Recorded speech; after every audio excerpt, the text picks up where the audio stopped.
I'm starting to think we're nearing the end of the show because this shit, like Season 8 of Game of Thrones, is moving really quick and really fast. Hello, my friends, and welcome to the show. So you might have heard, but the House has decided in a very rare bipartisan move to release all of the Epstein files. But I'm a little put off by it because rarely is anything ever this bipartisan. Oh, somebody wants to say hi to you guys. Say hi, buddy. Say hi. That's Milo. He makes a lot of guest appearances on here. But the House voted to release the files 427-1. Who is that one guy? His name is Clay Higgins, and he's a Republican representing Louisiana, I think. And his reasoning for being the only one in the House to vote no against the release of the files is that the current way that the bill was structured, it would compromise a lot of the victims and damage them. But I think, and it's unfortunate to say, I do not think the American people give a damn about what collateral comes out of this. Hell, even if this information somehow causes us to have to go back to war with the Middle East again, even though we kind of are, the American public would not care. They just want the truth, they just want transparency, and Trump's entire campaign was about transparency.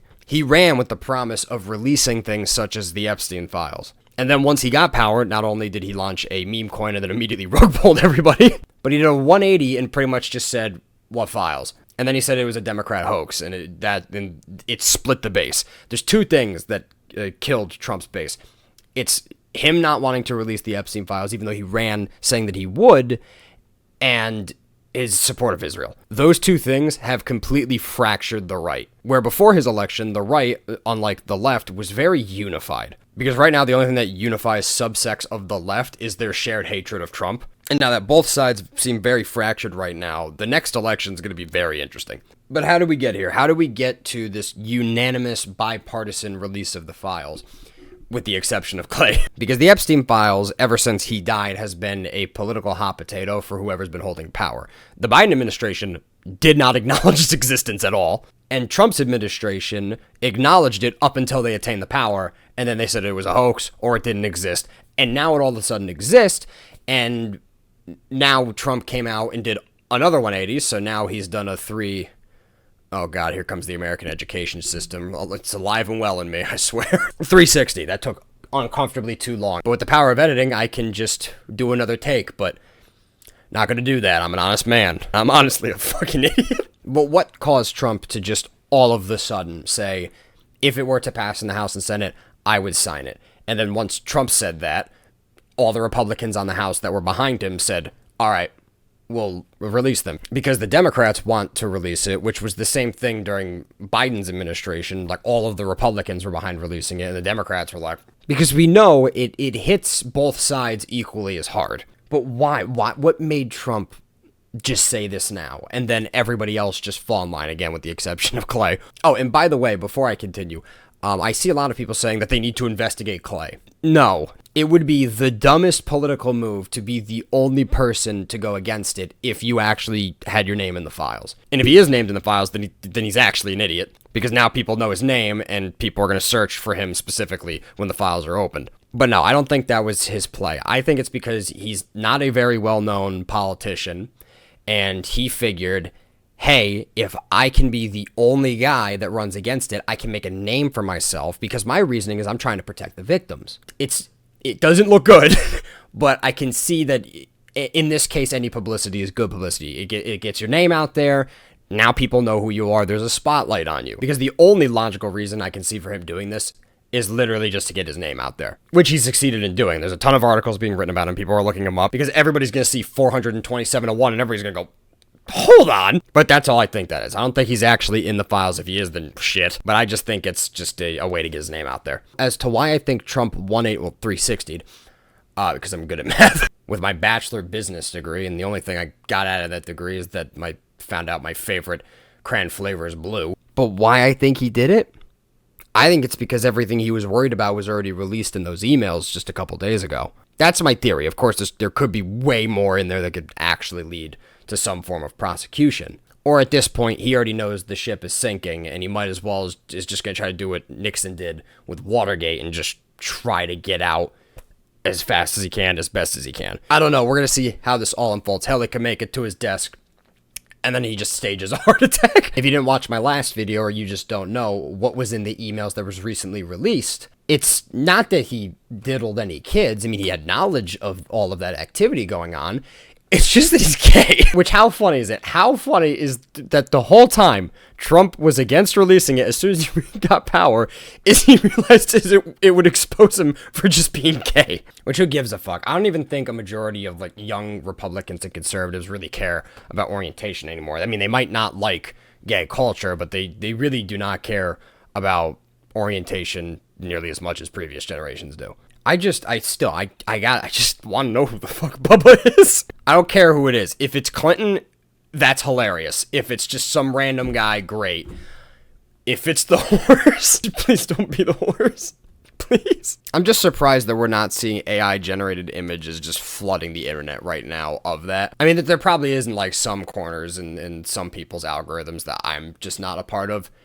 I'm so happy I'm not a part of that. But if you're getting that in your algorithm, like AI images of Trump and Clinton or Trump and a horse together, please let me know. I need to know if people are seeing that. There's a lot of other interesting things that have been surfacing since the release of the Epstein estate emails that I talked about before. And one of them is about some exchanges between Epstein and a Democrat, Stacey Plaskett. And what makes this one particularly interesting is that they were messaging each other during a hearing in 2019. And people actually took the footage of Stacey during the hearing and the timestamps of the messages being exchanged between the two of them and paired them up together. It was a House Oversight Committee hearing with Michael Cohen testifying. And the committee was just trying to get information against Trump, I believe. And you had Stacey and Epstein messaging each other. And the exchange is just him feeding her information and questions to bring up and ask during the hearing. So that means he's watching the hearing from home and coaching her on what to say and do. Which begs the question, how many other politicians has he done this for? And does this happen with politicians often, with other people feeding them information during hearings like this? And she's not denying that these texts ever took place. And she admitted to taking messages from other staff and constituents for information to bring up during the hearing. So it makes sense for her to be in that world. And during this time in 2019, this is when Epstein was kind of being an informant for the government. And that she has a record on working with like human trafficking and sexual assault cases. And then people are going, why do you have Epstein's direct line? It's definitely a good question to bring up, and I hope everybody that has a connection with Epstein, they put pressure on and they found out what exactly their connection was, because Epstein was pretty much an informant. Not only just dirt, he just had a lot of information on people, and he was sharing it with people. So there's definitely a lot of politicians that used Epstein and people like Epstein as a resource to get a leg up in any situation they were in. Just because someone was in contact with Epstein or their name comes up in the files doesn't mean they did any wrongdoing. Epstein had connections with so many people in power. He wasn't just about getting dirt on people. He was also about like connecting people. If you want to get the dirt on people to control them, you have to rope them in slowly. You don't just go, hey, I have an island with a bunch of underage people. A lot of people who probably ever went to that island didn't even know that there were underage girls there. It was a slow process of you get them into a space, you get them compromised, and now you have them. But you have to build that trust to get them to that point. So there's probably a lot of people who've taken the jets, a lot of people who've probably even been to the island, but never did anything. They probably weren't in that phase of being compromised yet. And the other thing that was very interesting that I heard about, and I'm going to look it up really quickly before I discuss it because I need to make sure it's true. Okay, I can't really find anything concrete on it, but I was just hearing people on social media talking about it. I'll bring it up, but again, this isn't like anything concrete. But we'll see in a day or two. Because apparently this morning, the missing minute, which is the footage of Epstein's cell, which it's not his cell, it's like the room with a staircase before a cell on the other side of the room, has been released because the first piece of footage that was released had a jump cut of about a minute, and a lot of people, they went to the metadata and they found out that it was edited in Adobe. And this has been a whole thing with like Kash Patel and the FBI and everybody saying that like they're like, oh no, it's authentic, not edited. And then people are like, it's clearly fucking edited. Not only did we check the metadata, you can see the timestamp. So apparently it was released today and it showed just a guy walking in the direction off camera of when you get to Epstein's cell. Maybe that's who they wanted to hide going in there. Maybe that's the guy who done did it. I don't know. I don't know if that's 100% true yet.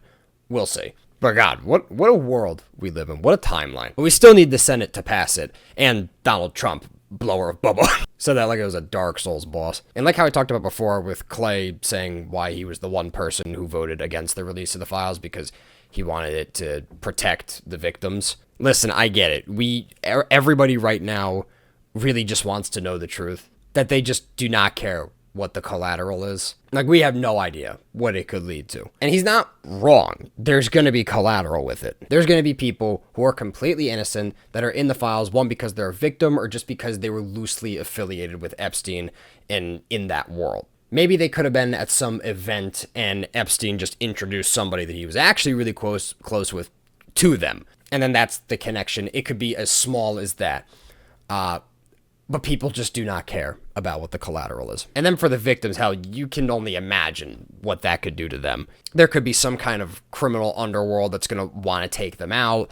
Maybe it ends up driving them to do it themselves. And that's tragic. But as for the collateral against all the people who could just be like minorly affiliated with him, I would rather 1,000 innocent people have to defend themselves than 10 monsters walking away free. And I know that sucks, but I feel like that's the only way that this all comes out in our lifetimes. That's all I have for this. Just want to give you a little bit of an update. Thanks for taking time out of your day for watching. Love you. Bye.